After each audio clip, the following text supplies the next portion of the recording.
Je vous recommande la boutique La Londoloise, c'est Judith Londolé. Si vous voulez être classe, chic, être habillé, être admiré. Parole de Mopao Mokonzi.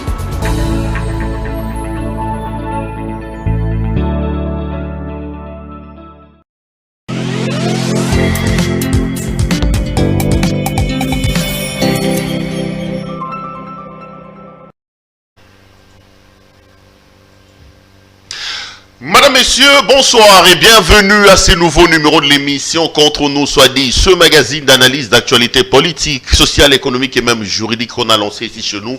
On prend des questions importantes qui retiennent l'actualité dans plusieurs domaines. Un invité nous accompagne pour débattre des questions avec lui. L'actualité dans le pays reste dominée par l'entérinement des messieurs Denis Kadima. Est-ce qu'on a respecté la loi? Est-ce qu'on a violé la loi? On en parle dans cette émission. On reviendra également sur la grève des enseignants et des écoliers qui font donc des marches. Ils étaient hier au Palais du Peuple. Que dire également de l'intrusion ou de l'incursion de l'armée rwandaise en République démocratique du Congo, l'Union sacrée, les déclarations de M. Katumbi et tout ça. On va parler de ça. Un invité que vous connaissez qui a l'habitude de temps en temps de nous rendre visite sur ce plateau, c'est M. Thierry Mosenepo. M. Mosenepo, bonjour. Bonjour, M. Perrault. Toujours un grand plaisir de vous avoir sur le plateau. Je rappelle que vous êtes président de la Ligue de jeunes, de la Convention des Congolais Unis, parti cher à M. Lambert Mende au Malanga. Exactement. Comment il va, Mende? Le président et autorité morale de la Convention des Congolais Unis se porte très bien. Il est en dehors du pays pour des raisons d'État. Il est allé pour obtenir des bateaux pour les lignes maritimes congolaises afin que nous puissions avoir des bateaux qui battent pavillon congolais, qui ramènent les conteneurs de la Chine, de l'Europe et partout vers notre pays avec nos propres bateaux. Non mais ça fait quoi? Ça fait quand même une ou deux ans que Mende est là-bas comme directeur. Je suis tenté de demander un peu la question des bilans de Lambert Mende. On sait que nous avons des problèmes avec nos quais au niveau des ports et que nos ports publics ne sont plus fréquentés. Il y a des problèmes, les bateaux traînent en mouillage. Mais quel est le vent que Mende a apporté? La plupart de nos commerçants, la plupart des marchandises qui rentrent par ici utilisent toujours des bateaux étrangers alors que le MLC n'a toujours pas des bateaux propres à lui. Vous avez totalement raison, M. Perrault. D'abord, il faut savoir qu'en ce qui concerne les ports et les autres mers, il y a l'OGEFREM, il y a la SCPT, il y a aussi la CVM qui gère toutes ces questions. La LMC, c'est l'armement national. Et les questions, justement, de faire venir ou de veiller à ce que l'État puisse toucher ses royalties pour les conteneurs qui viennent vers la RDC, c'est la responsabilité de la LMC. Vous pouvez vous rendre compte qu'il y a à peu près 70% des taxes qui étaient prévues pour les lignes maritimes congolaises qui n'étaient plus perçues. Mais aujourd'hui, grâce au leadership de M. Mende comme chairman de cette entreprise, cela est réalisable. Dernièrement, j'étais avec lui en Afrique du Sud comme consultant de la LMC. Nous sommes allés pour ouvrir le bureau de l'Afrique australe de cette compagnie maritime nationale pour essayer de capter les différents, on appelle ça ATM, qui proviennent des différents bateaux qui viennent de la Chine ou de l'Asie, qui déversent les conteneurs à Durban et qui prennent la route vers l'est de notre pays, notamment Lubumbashi, Kasumba, via la frontière de Kasumbalesa. En passant par le port de Tanzanie, tout ça. Voilà. Donc tout cela aujourd'hui est capté et ça permet à la LMC de pouvoir aujourd'hui recapitaliser ses fonds, parce qu'ils ont fait ça dernièrement, et de commencer à reverser des dividendes. Ça a été fait cette année pour la première fois depuis plusieurs dizaines d'années.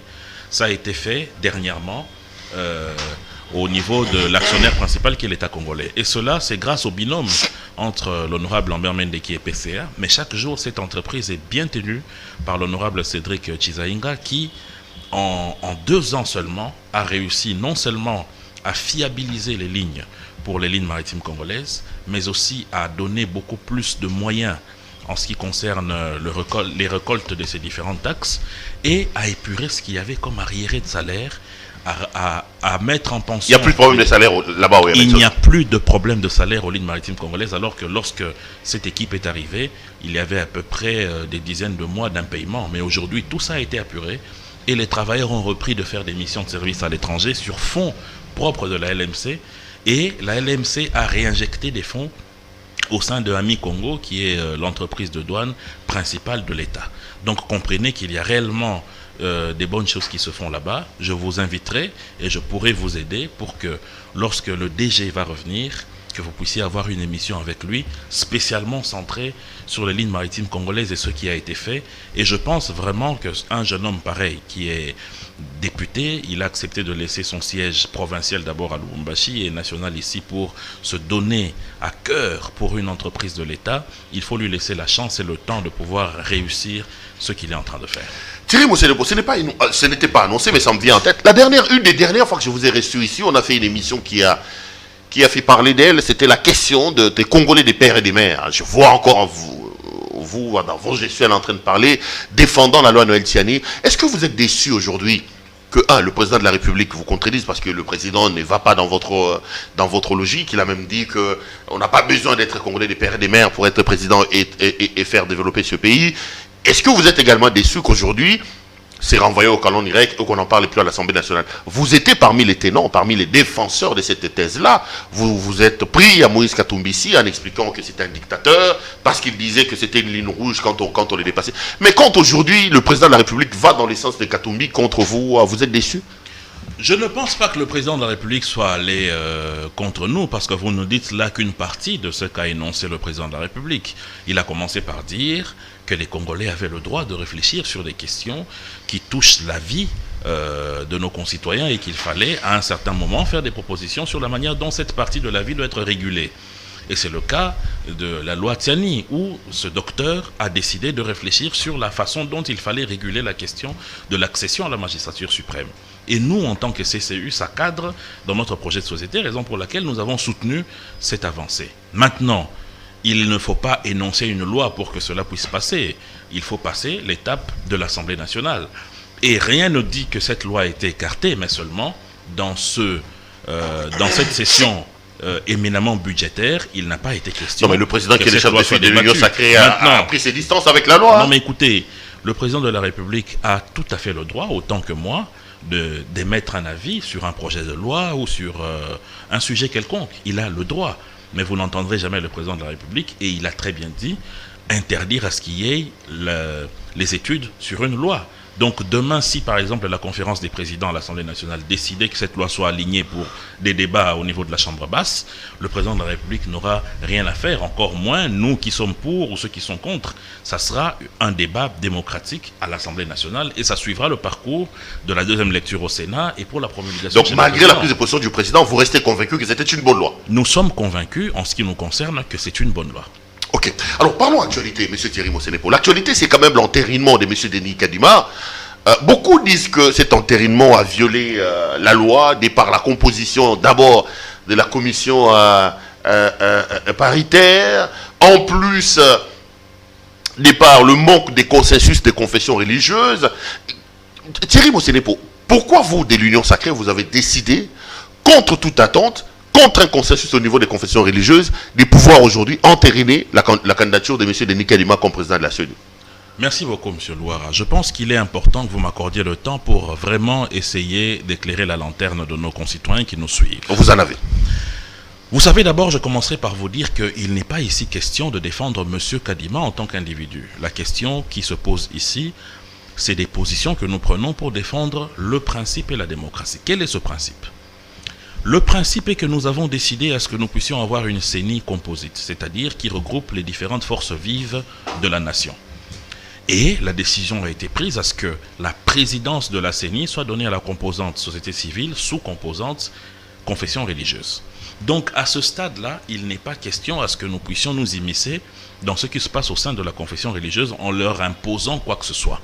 Donc déjà lorsqu'on dit qu'il y a eu des influences politiques de gauche ou de droite pour influencer tel ou tel autre candidat, en ce qui concerne l'Union sacrée, je vous dis que c'est faux, ça n'a jamais existé. Deuxièmement, en ce qui concerne le manque de consensus et tout ce qui s'est passé, je commencerai d'abord par l'aile confession religieuse avant de finir sur la question de la commission paritaire. Il y a des confessions religieuses aujourd'hui, il y en a 8, qui ont décidé à ce qu'une voix est égale à une église. Donc, même ceux qui se disent être plus grandes que les autres églises, notamment l'église catholique, qui dit qu'en termes de croyants, ils sont plus grands, lorsqu'il s'est agi de discuter sur cette charte, ils n'ont jamais réclamé 2 voix, ils ne sont limités qu'à 1 voix. Donc, Sur les 8 confessions religieuses, il y en a 6 qui ont choisi M. Kadima et 2 qui ont été contre. Déjà, il faut dire ici que les 8 ont éliminé les autres candidats pour ne rester qu'avec, au final, M. Botoko et Kadima. Ce qui veut dire qu'au départ, ils étaient d'accord sur le plan critérium, professionnellement parlé, avec le choix de M. Kadima. Maintenant, lorsqu'on arrive sur le choix de M. Kadima, il y a des divergences. Donc, manque de consensus. Ils sont retournés vers les textes qui les régissent. Il s'agit notamment de la charte. Et dans cette charte, qu'est-ce qui est dit? Il est clairement dit que les confessions religieuses ont comme président M. Outembi, qui est donc l'Église catholique, et comme vice-président, le CC. Étant donné qu'il n'y a pas de consensus, il faut que l'on passe au vote. Le président et le vice-président, sachant qu'en passant au vote, n'ayant que 2 voix sur 6, ne pouvaient pas l'emporter, ils ont éludé la question du vote, en multipliant ce qu'on appelle en droit des dilatoires. Finalement, les 6 autres se décident de se réunir parce que les articles les plus importants ici de cette charte sont les articles 16 et 17 qui reprennent clairement que lorsque le président et le vice-président ne sont pas là, la majorité peut constituer un organe décisionnel. D'où les 6 autres étant majoritaires ont convoqué une session et ont choisi M. Kadima, ont établi un PV. Lorsque les gens disent que les 6 n'ont pas droit de choisir, c'est simplement établir une hégémonie catholique et protestante sur les autres églises, ce qui n'est pas du tout légal. Ils vont tous les 6 ensuite déposer chez le président de l'Assemblée nationale. Donc même sur le plan de cette saisine, il n'y a pas à dire parce que leur charte dit clairement que cette majorité est l'organe qui peut décider en lieu et place du président et du vice-président. Donc, il n'y a pas eu un manque de légalité ou de légitimité en ce qui concerne les 6 qui ont déposé. Parce que j'entends beaucoup de gens dire que c'est Dodo Kamba qui allait déposer. Non, ce sont les 6 qui sont allés déposer. Donc sur ce point-là, il n'y a pas débat. Maintenant, en ce qui concerne les positions prises par l'Église catholique et protestante, ils disent qu'ils ont été choqués par le fait qu'il y a eu des influences pour donner positif parce que le pouvoir voulait M. Kadima et ils ont enregistré des gens. Mon cher ami, là je vous parle sur le plan moralité. Vous savez que nos ancêtres, moi personnellement ma grand-mère, me disait qu'à l'époque, certains prêtres utilisaient les confessionnals pour enregistrer les autochtones afin de les accuser auprès des colons belges. Lorsque j'entends cette pratique d'une église, qui est la mienne, qui enregistre certains individus afin de pouvoir les confronter, je ne sais pas à quoi, cela me choque. Encore que jusqu'à aujourd'hui, personne n'a jamais entendu ces enregistrements, donc on se demande si ça existe. Non, mais ils ont demandé une audience chez le président de la République pour lui montrer, il n'a jamais voulu les recevoir. Justement, une autre erreur, le président de la République ne peut pas s'immiscer. Le président est quand même le garant des bons fonctionnements des institutions. Non, de bon fonctionnement des institutions, mais pas d'une sous-composante. Donc là, il s'agit des problèmes d'une sous-composante et le seul boussole que nous avons, c'est la loi des partis qui est la charte des églises. Donc sur ce point-là, il n'y a pas de débat parce qu'ils n'ont pas démontré formellement qu'il y a eu corruption, qu'il y a eu manipulation en ce qui concerne le choix de M. Kadima, étant donné qu'au départ, tous étaient d'accord sur le critère professionnel, expérience et moralité de M. Kadima. Donc cela est balayé. Maintenant, il y a un autre débat où on dit que la majorité parlementaire Union Sacrée est passée outre, a fait des passages en force. Je vous dirais, M. Louara, qu'il n'en est pas question, il n'y a pas eu de passage en force. Pour la simple raison que le choix porté sur M. Kadima provient de la sous-composante. Par exemple, nous, majorité au sein de l'Union Sacrée, nous avions certains postes, notamment celui du vice-président du bureau de la CENI. Nous avons discuté entre nous et le choix est tombé sur M. Ilanga, qui est de Maïndo, mais comme moi. M. Ilanga est aujourd'hui dans la proposition de celui qui sera vice-président de la CENI.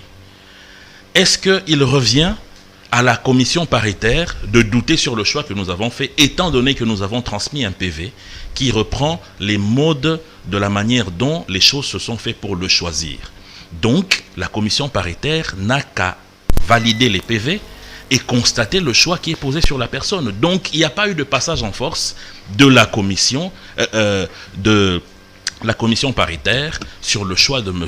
Kadima. C'est l'entérinement des PV des confessions religieuses qui respectent la charte des dites confessions religieuses. Maintenant, on dit aussi qu'il y a eu violation des lois. On nous cite notamment le règlement d'ordre intérieur de l'Assemblée nationale qui, malheureusement, dit à ce que les présidents des commissions permanentes ne peuvent pas présider concomitamment aux commissions spécialisées. Tout à fait vrai. Mais là, nous sommes devant deux textes qui doivent être interpellateurs. Le premier, c'est le texte de règlement d'ordre intérieur de l'Assemblée nationale, qui est un texte d'ordre général. Et en deuxième partie, il y a le texte sur la loi organique de la CENI, qui est un texte particulier.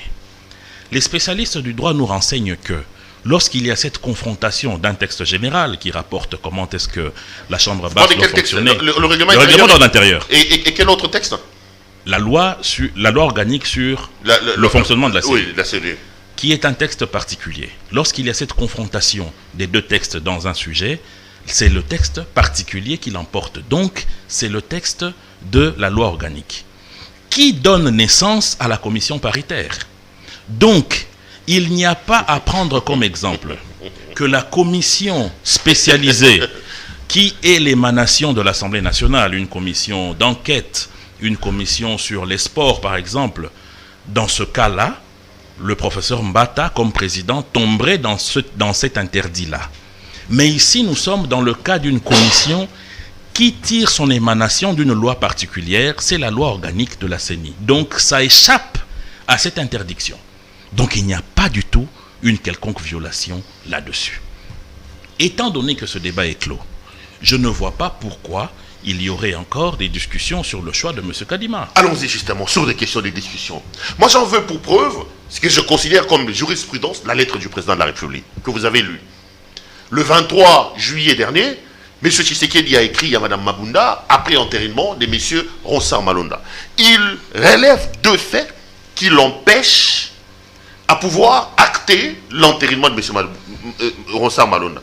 M. Tshisekedi dit, il ne peut pas prendre acte. Pourquoi? Parce que cette désignation s'est faite sans consensus des confessions religieuses. Et il va plus loin. Il évoque dans sa lettre le fait que l'Église catholique et l'Église protestante, qui d'une certaine manière ont une certaine aura, n'ont pas accepté cette désignation. Deuxième élément, il rappelle à Mme Mabunda le fait que le PV ayant amené à la désignation de M. Ronsard Malonda a été déposé par les 6 confessions religieuses qui n'ont pas mandat pour aller déposer ces PV-là. La lettre du président est explicite. Et évoquant ces deux raisons, M. Tshisekedi dit qu'il ne peut donc pas prendre acte. M. Mosenepo, mais nous sommes en plein dedans. Il n'y a pas eu consensus. L'Église catholique et l'Église protestante ont refusé, comme M. Tshisekedi l'a dit.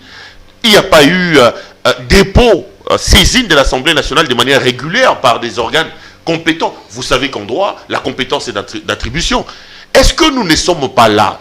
Aujourd'hui, l'Union sacrée, M. Tshisekedi, vous n'êtes pas lié par la jurisprudence créée par le président de la République lui-même par sa correspondance. Merci, M. Perrault. Pour ces deux faits, je vais vous expliciter, d'abord en commençant par le fait qu'il n'y a pas eu consensus autour de M. Ronsard Malonda. D'abord, il y a deux éléments. Le premier élément, c'est qu'on part des confessions religieuses.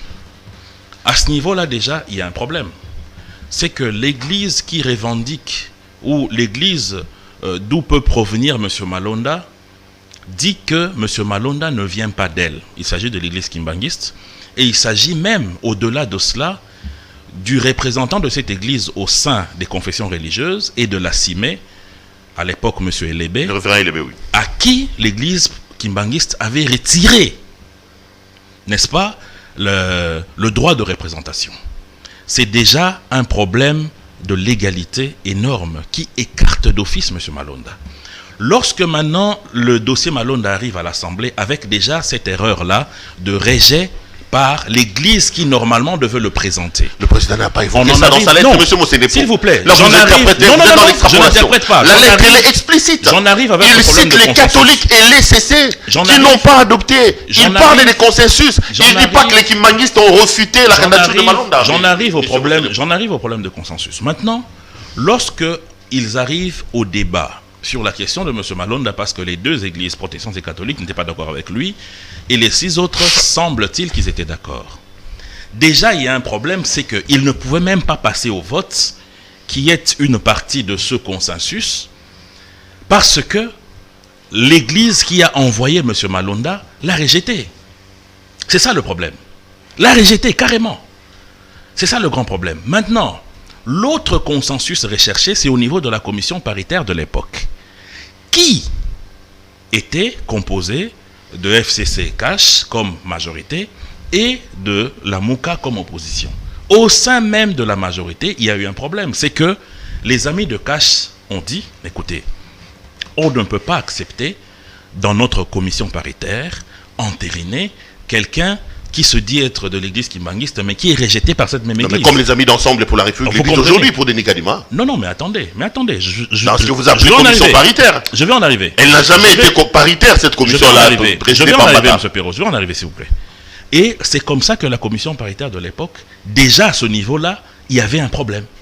Ce qui fait que de part et d'autre, que ce soit au niveau des églises, il y a eu trop de lacunes. On en arrive à la commission paritaire, il y a encore des lacunes. Cela a affaibli le choix sur M. Malonda. Maintenant, ce qui concerne la saisine, je viens de vous dire ici, à l'époque de M. Malonda, qui saisit? C'est le représentant de l'église musulmane qui prend le devant, accompagné du représentant de l'église kimbanguiste. Ils oublient au départ de faire articuler ou de faire marcher l'article 17 de leur charte qui dit qu'ils avaient le droit de devenir justement cette représentation parce qu'il y avait une faille de la présidence et de la vice-présidence catholique et protestante. Ils oublient d'articuler cela sur base d'un PV et sur base des réunions actées. C'est cela qui rend la saisine difficile. Donc on n'est pas dans le même cas. Alors que cette fois-ci, s'il vous plaît mon cher ami, non, parlons texte. Parlons texte, Pierrot, ne parlons pas sentiment. Non. Cette fois-ci, qu'est-ce qui s'est passé? Le texte, mais bien sûr, je parle de texte. Je ne parle pas pour quelqu'un. Je défends ce qui est principe. Dans le principe, il est dit que lorsque le président et le vice-président ne sont pas là, ils sont empêchés ou ne veulent pas, comme c'était le cas cette fois-ci, dans le sens de casser une dynamique électorale dont le peuple a besoin, il est donc permis à ce que la majorité puisse se réunir et constituer l'organe de représentation des confessions religieuses. Et ils ont fait ce PV, ils ont fait cette réunion, et c'est comme ça que les 6 ont saisi, et non un seul, en la personne de Dodo Kamba ou du représentant. Donc vous pensez que dans le cadre du examen, nous ne sommes pas du tout liés par sa propre lettre? Non, ça n'a rien à voir parce que les deux cas de figure ne se ressemblent pas. Sérieux? Je vous dis la vérité, je viens de vous le démontrer. Non, peut-être qu'on n'a pas lu la même lettre. Je viens de vous le démontrer. Vous ne m'avez pas démontré, vous avez parlé sans pourtant me démontrer. Vous avez parlé, oui. Le problème, mais les démontrer, non, je ne sais pas. Moi, je vous mais parle, évidemment, je vous parle de texte. Alors ne venez pas me dire que je ne vous ai pas convaincu parce que les textes ne sont pas d'accord avec votre opinion. C'est différent. On ne parle pas de votre opinion ou du mien. De toute façon, il faut convaincre nos téléspectateurs. On parle du texte, monsieur Loire. Je n'ai pas besoin. Vous avez parlé, oui. Je n'ai pas besoin parce que mais vous n'avez rien démontré, nous sommes dans un cas de légalité. Nous ne sommes pas dans un cas d'opinion et de points de vue et de vue d'esprit. Non.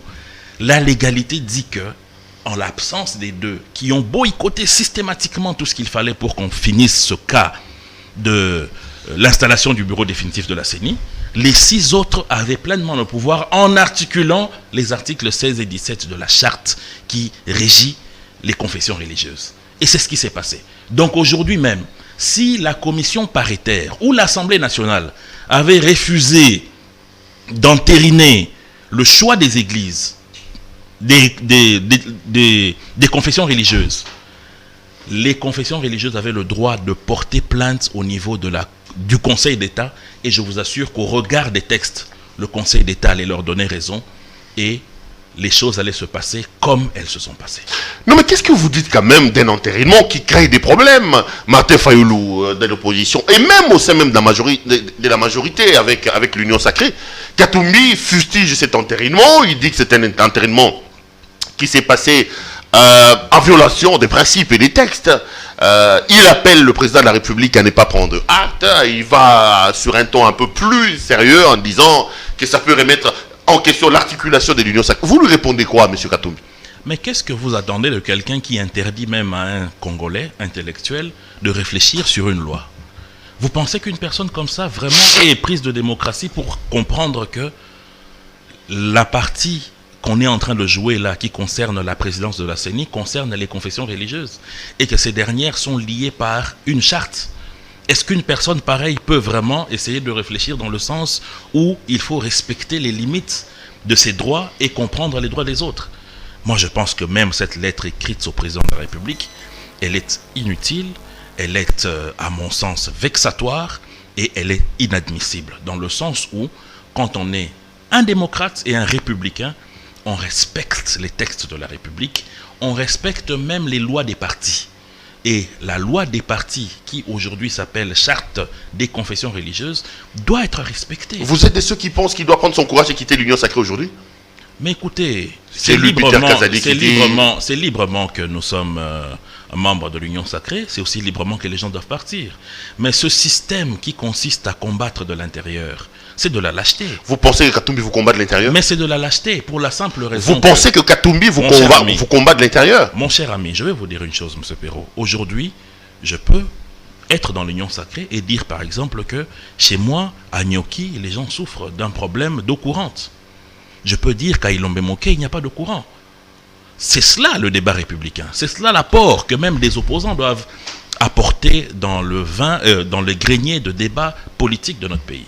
Mais lorsqu'on commence à tordre les lois, d'abord vous commencez par dire que tel individu n'a pas le droit de présenter une loi parce que ça ne vous arrange pas.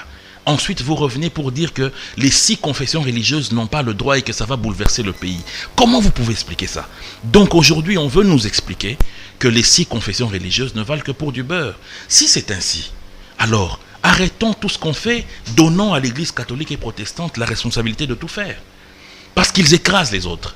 Parce qu'ils sont Dieu le Père, le Fils et le Saint-Esprit. Parce que ce qu'ils décident, c'est ce qui doit être fait et accepté par tout le monde. Faisons-le alors et arrêtons de nous faire souffrir en montrant aux 6 autres confessions religieuses qu'ils valent la peine. Parce que qu'est-ce qu'ils vont dire si aujourd'hui ils sont écrasés pour la simple raison qu'ils ont eu à suivre la charte que même les catholiques et les protestants ont signée? Vous imaginez ça? Quelle république nous serions dans ce cas-là? Regardez comment vous parlez, parce que je parle de Katumbi, je me dis, là, lui a toujours été une bête à abattre sur tous les...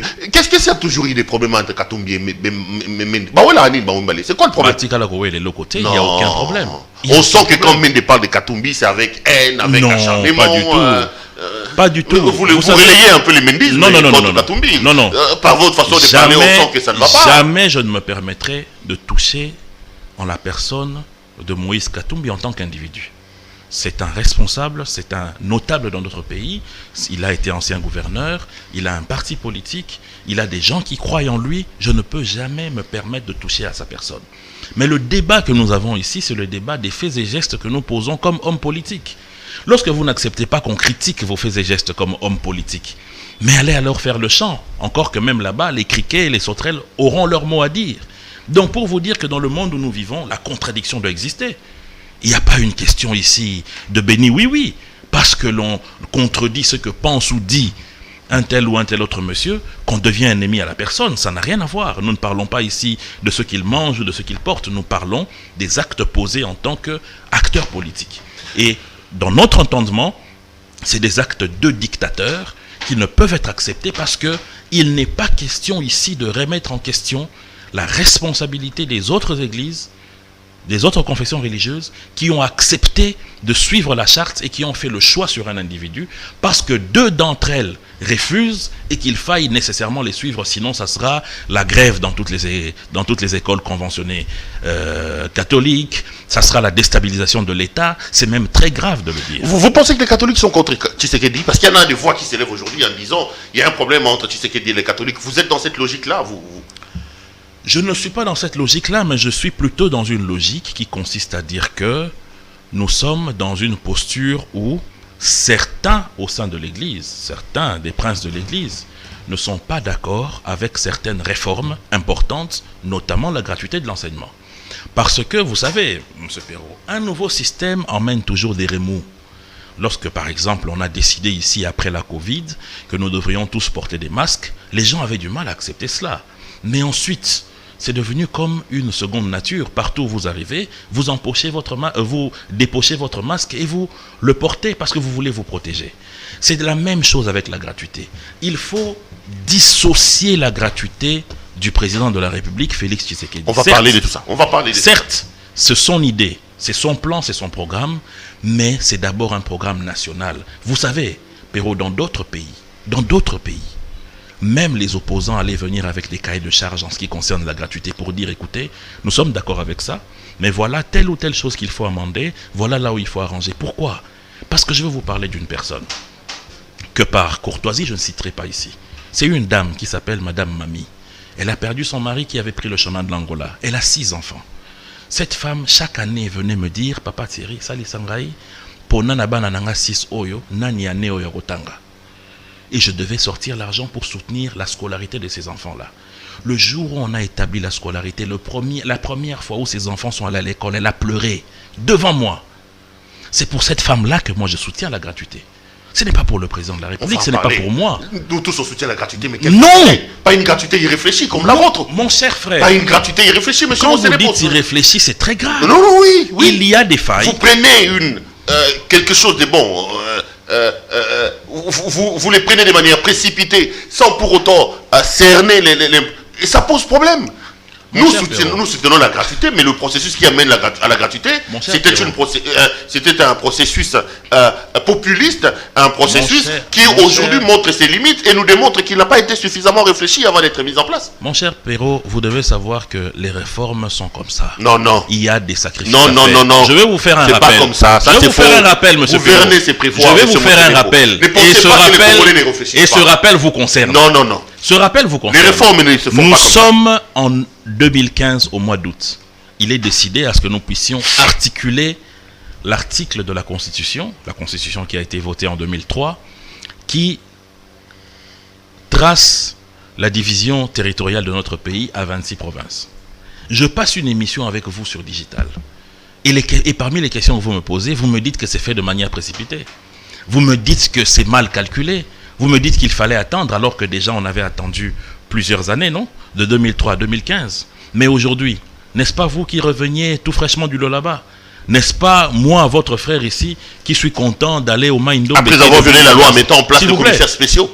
Non, nous ne venons pas. Nous ne sommes pas là. Je vous dis aujourd'hui, ce découpage, même si d'autres ne sont pas d'accord avec ça, n'est-ce pas que ça profite aux provinces qui aujourd'hui se développent mieux que lorsqu'ils étaient encore des mastodontes? C'est la même chose avec la gratuité, mon cher ami. C'est une décision d'abord qui découle de la constitution de notre pays. Rappelez-vous que Kizenga a tenté de faire ça, mais il a commencé seulement avec les classes montantes. Mais aujourd'hui, donc, suite à votre gratuité alambiquée là, non, elle n'est pas alambiquée. Elle n'est pas alambiquée. Donc, monsieur vous Perrault, lancez une gratuité qui remet en cause la qualité de l'enseignement et vous bombez les torses sans ça. Vous lancez une gratuité qui remet en cause les trains de vie de certains enseignements et vous voulez qu'on vous applaudisse. Attendez, monsieur Bossenepo. Aujourd'hui, vous n'allez pas nous dire qu'est-ce que vous allez faire pour financer la gratuité. Je peux parler? Nous sommes allés emprunter 1 milliard pour les 2 premières années et après. Je peux parler? Ah ben allez-y. Monsieur Perrault, vous devez savoir que pour un pays emprunter 1 milliard, c'est d'abord peu, mais c'est tout à fait normal. L'Europe n'y était l'emprunt du plan Marshall. Où en serait l'Europe? Ah mais allez emprunter encore un autre 1 milliard. Attendez. Pour nous permettre où en serait l'Europe sans le plan Marshall après la Deuxième Guerre mondiale? Donc ne venez pas dire ici qu'emprunter c'est un péché. Allez encore emprunter 1 milliard. Attendez. Allez-y encore. Si vous attendez. Vous ici, avec CPL TV, vous avez créé ça grâce à un crédit, non? Ce n'est pas de l'emprunt. Et quand un pays le fait, c'est mauvais. Deuxièmement. Vous n'étiez pas avec moi quand je prenais les crédits. S'il vous plaît. Vous n'étiez pas avec moi. S'il vous plaît. Deuxièmement. Non, je le dis parce que beaucoup de gens pensent que M. Perrault a été subventionné par quelqu'un. Moi, je peux témoigner que vous avez eu un crédit et que vous avez réussi à payer. Parce que vous êtes un citoyen modèle. Donc, ce n'est pas interdit qu'un pays le fasse aussi. Maintenant, lorsque aujourd'hui, il y a dans certains établissements, c'est vrai, un surplus de nombre des élèves, et qu'il y a un plan du gouvernement pour la construction des écoles rapidement. J'ai suivi le dernier conseil des ministres, où l'argent est disponibilisé pour que cela se fasse très rapidement. Donc je peux me dire que, s'il vous plaît, Perrault... Allez-y, vous avez la parole, mais vous me coupez les souffles, vous. Mais suicidez-vous si vous voulez. On parle quand même de choses sérieuses sur l'éducation de nos enfants. Vous prenez des décisions comme ça, sans réfléchir sur le contour, sur les conséquences. Par décision comme ça, quelle est la conséquence? Et la conséquence, elle est là, c'est que les enfants n'étudient pas. La conséquence, elle est là, c'est que nous avons des classes à 100 élèves. La conséquence, elle est là, c'est que vous avez la qualité de l'enseignement qui a encore baissé. Voilà, c'est ça la conséquence. Ce que vous oubliez, c'est que la conséquence de ne pas avoir activé ça, il y aurait un nombre toujours croissant d'analphabètes dans notre pays. S'il vous plaît, ce que vous oubliez, c'est que si on n'avait pas activé ça, il y aurait eu 5 millions d'enfants qui, depuis l'année dernière et cette année scolaire, ont repris la route de l'école. 5 millions d'enfants seraient encore restés à la maison. Vous voyez les conséquences? Donc ne venez pas me dire ici qu'on parle de manière légère et que la décision a été prise de mauvaise manière. Je vous parle de 5 millions d'enfants. Donc vous alliez comme ça sacrifier 5 millions de jeunes. Maintenant, en ce qui concerne la qualité de l'enseignement du Congo est la meilleure par rapport à tous nos pays limitrophes ici. La meilleure. Maintenant, il est tout à fait normal que vous dites qu'il y ait des suivis. Je vous le concède à 100% et je suis d'accord avec vous. Mais ces suivis ne doivent pas éluder la question importante de l'accès à la scolarité de nos enfants. Je ne parle pas de votre enfant ou du mien. Nous avons peut-être la bénédiction de Dieu pour vivre à Kinshasa et avoir un peu de moyens pour les envoyer à l'école.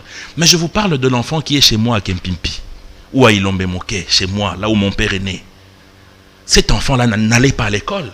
Donc on ne pensera qu'à nos enfants ici en ville. Ceux-là n'ont pas droit. Les 100 élèves dont vous parlez, c'est ici à Kinshasa. Chez moi à Kempimpi, ce n'est pas le cas. Ces enfants-là allaient avoir quel avenir? Cette gratuité leur donne un avenir. On est en grève. Réglez maintenant. Mais non. Vous les chefs de la gratuité, réglez le problème. Ça fait 3 semaines que les enfants n'étudient pas. Ils sont dans la rue. Hein. Perrault, venons-en à la grève. Vous les avez vus? Venons-en à la grève. D'abord, vous voyez comment est-ce qu'il y a le cynisme. C'est-à-dire qu'on prend des enfants, on les met dans des bus pour qu'ils aillent manifester à l'Assemblée nationale. Vous voulez me dire qu'un enfant de première primaire quitte son école à Gombe, va jusqu'à Kingasani là-bas, il loue un transco pour venir avec au palais du peuple. Vous voyez la manipulation? C'est la manipulation de ceux qui profitaient de l'argent des enseignants. Mais vous oubliez aussi une chose, c'est que ce paiement qu'on appelait à l'époque participation des parents faisait aussi souffrir les enseignants. Parce que les enseignants avaient 6-5 enfants, pour d'autres 4, ils payaient leur minerval seuls. Mais aujourd'hui, ils sont exemptés de cette dépense-là. En voyant également leur salaire passer de $600 à $180 aujourd'hui. S'il vous plaît, revendiquez maintenant. $600 à $180. Revendiquez. Au nom de votre gratuité. Là, vous parlez de qui? Là, vous parlez des enseignants qui étaient ici au collège, qui étaient, je ne sais pas, à Sainte-Marie. Ils ne sont pas des enseignants? Mais moi, je vous dis ils ne sont pas des enseignants, eux? Ce n'est pas la majorité des enseignants. Attendez. Ce n'est pas... Donc, au nom d'une certaine solidarité, vous avez l'enseignement, Thierry Mosené pour à sa place, tu aurais accepté de perdre ton salaire de $600 à $180. Monsieur Perrault. Parce que Thierry Mosené pour décider de mettre en place une gratuité. Mais si j'avais $680, mais que je perdais $1000 pour scolariser mes enfants, mais que maintenant j'ai $180 pour ne plus dépenser ces $1000. C'est une compensation. Encore que le gouvernement est en train de discuter avec le banc syndical pour arriver à une conclusion en ce qui concerne. J'ai appris qu'on a arrêté Pouna. On a arrêté Pouna. On a désactivé certains enseignants parce qu'ils sont en grève. Ça, c'est l'union sacrée. Non. Alors que la grève, les enseignants qui ont été désactivés a désactivé certains enseignants parce qu'ils sont en grève. Donc, il y a quand même à boire et à manger avec l'union sacrée. Je peux parler? Je vous en prie. Merci. Les enseignants qui ont été désactivés, moi, ce que je ne comprends pas, c'est que vous êtes un grand journaliste. Vous n'allez pas rester dans votre studio, très beau, climatisé, et ne pas aller vers la source. Moi, j'ai été vers la source. J'ai demandé pourquoi est-ce qu'on a désactivé ces enseignants qui grévaient. On m'a expliqué. On me dit, mais monsieur Thierry, les enseignants qui ont grévé, nous sommes en discussion avec eux au travers de leurs bancs syndicaux. J'ai dit d'accord, mais pourquoi avoir désactivé les autres? Ils disent non, eux n'étaient pas dans la grève, ils étaient carrément dans le sabotage. Comment? Ils ne respectent même pas le mot d'ordre de leurs syndicats, notamment Sinecat et Sieko. De manière personnelle, ils décident de ne pas donner cours. Pire, il arrive à l'école, il reste sous un manguier, il bouffe ses beignets, il ne va même pas dans la salle de classe. Ça, c'est ce qu'on appelle de la rébellion. Donc, tu restes sous un manguier, tu bouffes des beignets, tu n'enseignes pas. À la fin du mois, tu vas au distributeur pour tirer l'argent de l'État qui est constitué des impôts payés par Perrault, Louara et Thierry Mosené. Est-ce que c'est sérieux? Ce n'est pas sérieux. Les enseignants qui ont respecté, parce que la grève est un droit, mais ce droit comporte des étapes. Et ceux qui ont respecté cette étape au travers de leurs bancs syndicaux n'ont pas été inquiétés de désactivation. Donc vous pensez que les catholiques sont contre la gratuité?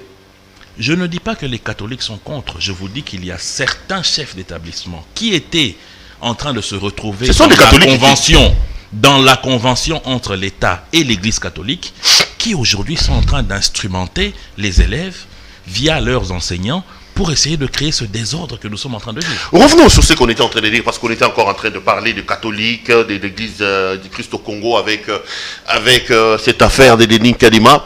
J'ai vu Méndé, comme dans ses habitudes, parler de manière assez désobligeante, de manière discourtoise. Catholique, petit prêtre, petit... Qu'est-ce qui se passe avec Méndé, vous qui le côtoyez? Il est super homme, il est super intelligent, il est super congolais, pour parler toujours de manière dédaignante comme ça des autres. Qu'est-ce qu'il y a avec lui? Je ne vois pas l'honorable Lambert Méndé parler de manière désobligeante sur des gens. C'est quelqu'un de très poli. Je sais seulement qu'il garde une blessure énorme qui ne s'est jamais cicatrisée. Parce que lui, il est lumumbiste depuis son enfance. Parce que l'enfant qui reçoit Lumumba avec des fleurs sur la route Benadi-Bélé dans le Sankourou en 1960, lorsqu'il fait son voyage de ce côté-là, c'est Lambert Méndé, son père. Donc déjà à l'époque, il était un adepte de Lumumba. Et nous savons, vous et moi, le rôle que l'Église catholique de l'époque a joué dans la mort de Lumumba. Ah, donc c'était rancunier, Méndé. Cette blessure, je parle d'une blessure, je ne parle pas d'une rancune. Ah ben, c'est cette rancune-là, c'est cette blessure-là qui fait que Méndé n'aime pas les catholiques. Cette blessure n'a jamais été cicatrisée.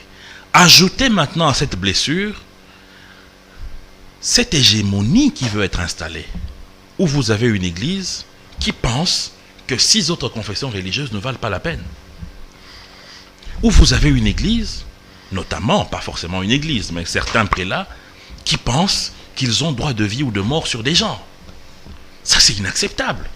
Et pour quelqu'un qui est blessé, ça le rappelle très vite des souvenirs amers, ne voulant pas que ça se répète. Mais il le décrit.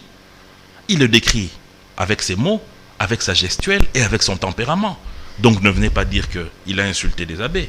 Il ne les a pas insultés. Il ne les a pas traités de petits curés. Il a dit. Il a plutôt dit. Il a plutôt parlé de Saint Cholet ou Saint Ambongo. Et là, il a raison. Pourquoi? Parce que nos saints canonisés sont des irréprochables à nos yeux. C'est des gens que nous prions, pour ceux qui sont catholiques, pour des intercessions auprès du Christ, Jésus. Mais pour ceux qui sont terriens comme vous et moi, qui sont charnels et qui peuvent avoir des erreurs, mais aussi des qualités, on ne peut pas les béatifier, les sanctifier, sans qu'ils aient été soumis à cette épreuve-là de sanctification et de béatification. Que Félix fasse attention. Il a fait ça avec Kabila, mais vous avez fait ça avec Kabila. Vous l'avez opposé avec les catholiques, mais quand l'Union sacrée est venue, vous étiez le premier à partir. Vous l'avez opposé avec la France, la Belgique, un discours haineux que vous avez habillé autour d'un Congo bashing qui ne s'est passé que dans la tête de Méndé, mais après vous êtes parti. Vous avez fait ça. Vous l'avez opposé avec tout le monde, Kabila. Et vous voulez amener encore ces discours ici à M. Tshisekedi. Vous pensez... Nous alertons M. Tshisekedi devant vous à faire attention à Lambert Méndé. Monsieur Perrault, votre alerte doit plutôt se tourner vers ceux qui sont aujourd'hui en train de violer les territoires congolais, notamment les militaires rwandais, ceux qui veulent déchirer ce pays, notamment les néocolonialistes. Mais vous n'allez pas empêcher à ces personnes-là qui en veulent à la stabilité du pays de pouvoir haïr un président. Vous n'allez pas les empêcher. Que Méndé soit là ou pas, que Monsenepo soit là ou pas, que Louara soit là ou pas. S'ils ont décidé de vous détester, ils vous détestent. Lumumba était là ici.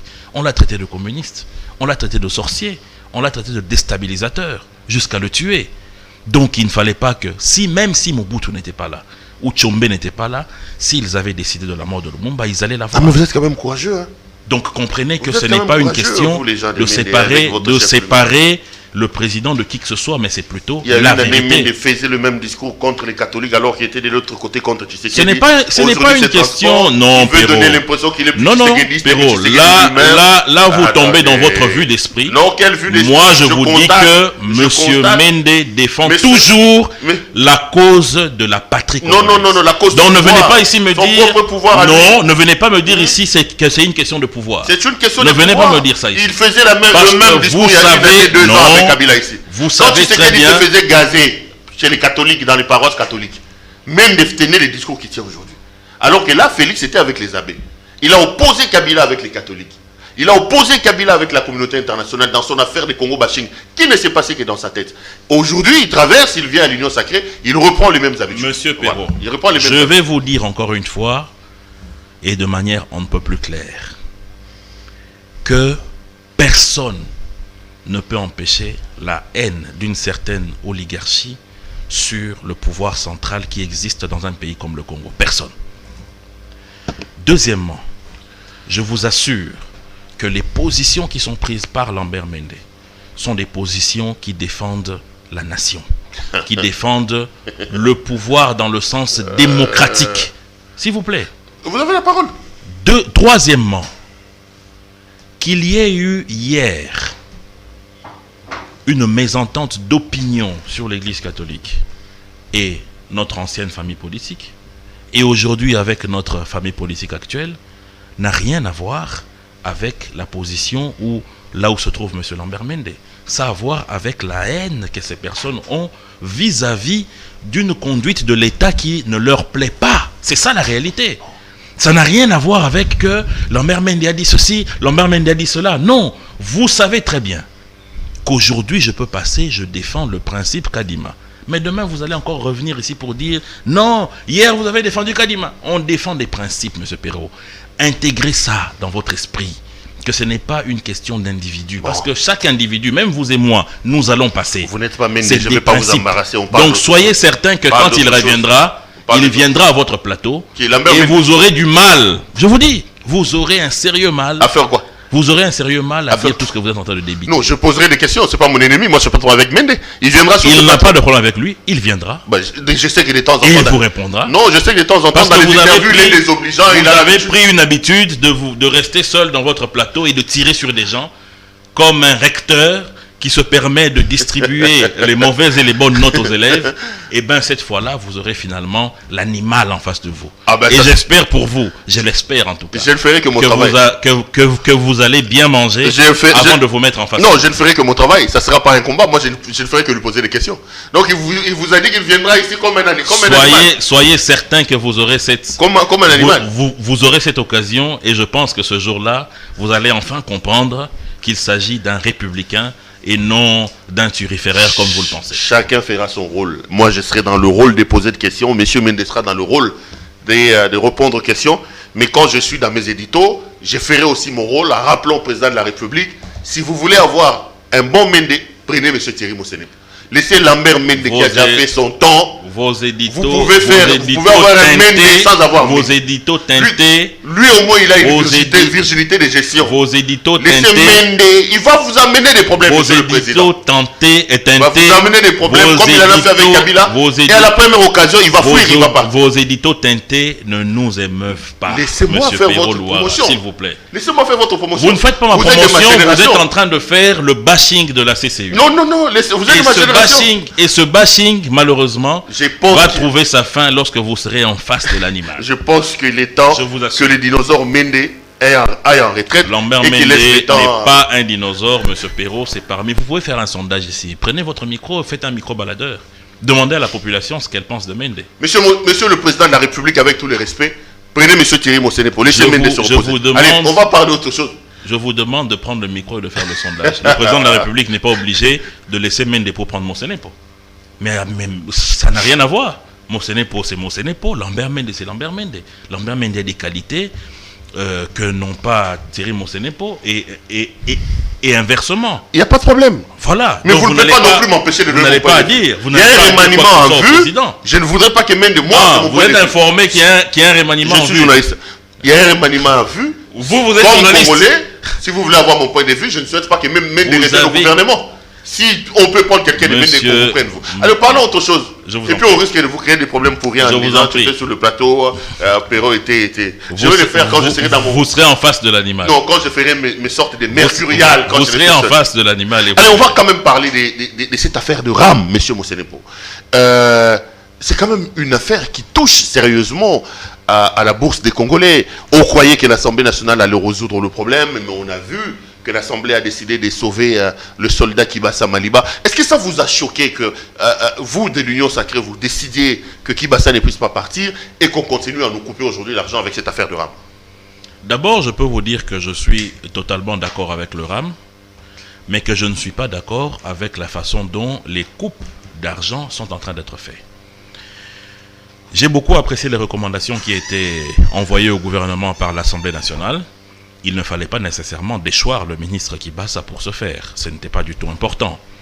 Dans la mesure où, dans d'autres pays, les rémunérations, taxes et redevances permettent aux nations de se développer. Je vous donne un exemple. Est-ce que vous savez que le plus grand barrage qui est en train d'être construit aujourd'hui en Éthiopie est financé par une rémunération qui est faite par téléphone comme la taxe RAM? Donc je me dis ceci, qu'il faut d'abord premièrement établir une traçabilité qui renseigne de comment est orienté cet argent. Deuxièmement, il faut mieux ventiler. Au lieu de couper par exemple $7 à certains individus au regard de sur 6 mois, étendre ça sur 12 mois et peut-être même réduire le coût pour permettre à chaque bourse de soutenir cette rémunération.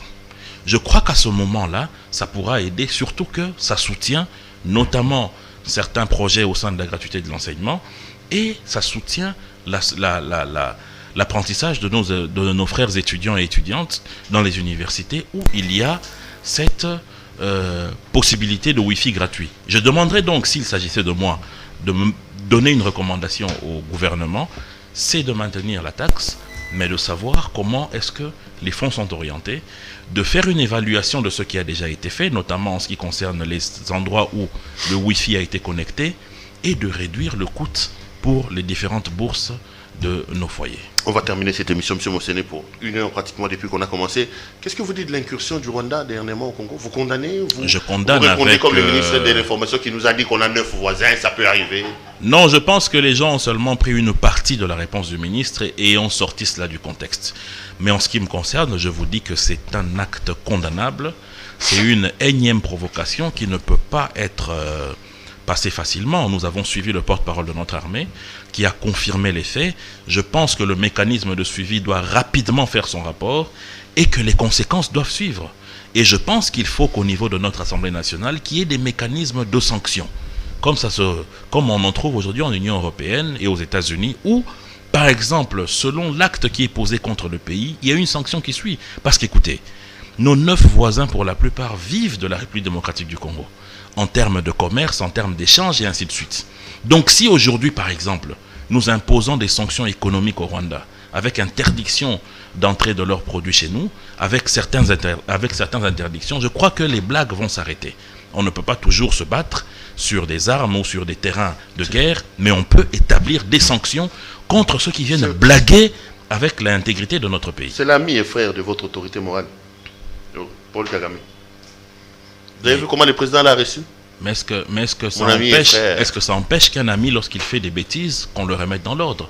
Il fallait nécessairement qu'au même jour que cela se passe, que le ministre des Affaires étrangères convoque l'ambassadeur du Rwanda ici. On n'a pas vu cela. Et ce n'est pas normal, c'est interpellateur par rapport à notre gouvernement, surtout dans son volet des affaires étrangères, donc diplomatiques. Merci beaucoup, M. Mosséné, pour d'être venu nous voir. Grand merci. Et bonne chance à vous pour les prochains remaniements. Que vous soyez au gouvernement. Monsieur Perrault-Loire. Madame. Vous serez en face de l'animal. Madame, monsieur. Je vous souhaite toutes les chances. Ça a été un grand plaisir pour moi de vous présenter cette émission. Je rappelle aujourd'hui que notre invité, c'était Monsieur Thierry Mosséné-Po.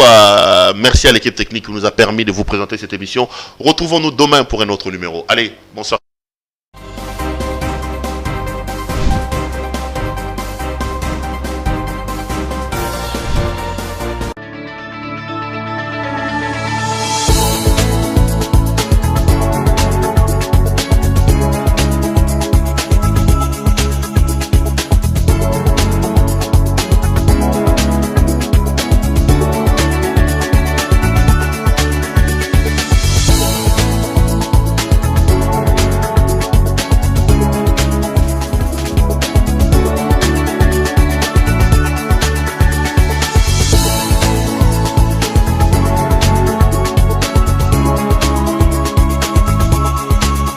Je vous recommande la boutique La Londoloise, c'est Judith Londolé.